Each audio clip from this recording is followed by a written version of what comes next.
Jeg håber stærkt, at jeg er klar til næste sæson fra august af på fuld damp. Og ja, så håber jeg bare, at jeg er lige så god, funktionel, dygtig, som jeg var før. Og ja, det vigtigste er jo bare, at man kan fungere også, når man er oppe i efter fodboldkarrieren, karrieren, så at sige. Altså, så man også ikke skal døje med at have slidgigt i knæerne og så videre. Så det er jo også noget, jeg må tage hensyn til, når jeg når dertil.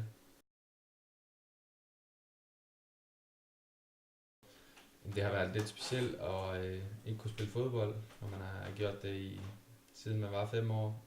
Gået til fodbold dagligt, ja, 3 gange ugenligt og spille kamp hver weekend, og så lige pludselig, ja, så kan man slet ikke, så har man slet ikke den mulighed længere. Det er meget mærkeligt.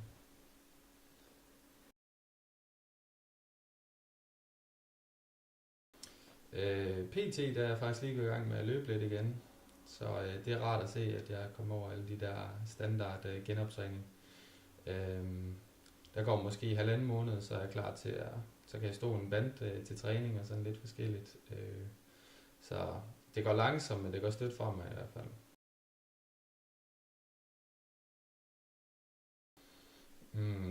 Det er muligt. Jeg ved ikke, om det er realistisk.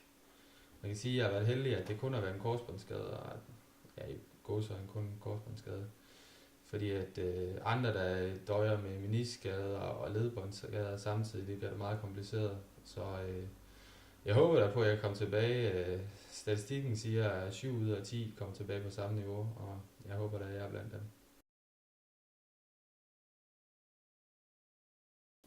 Kammeratskabet.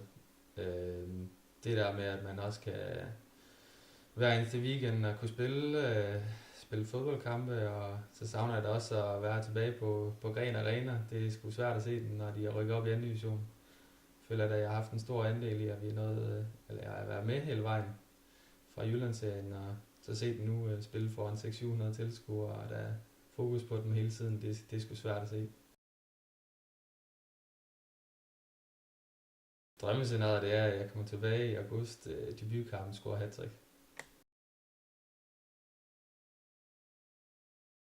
Helt sikkert.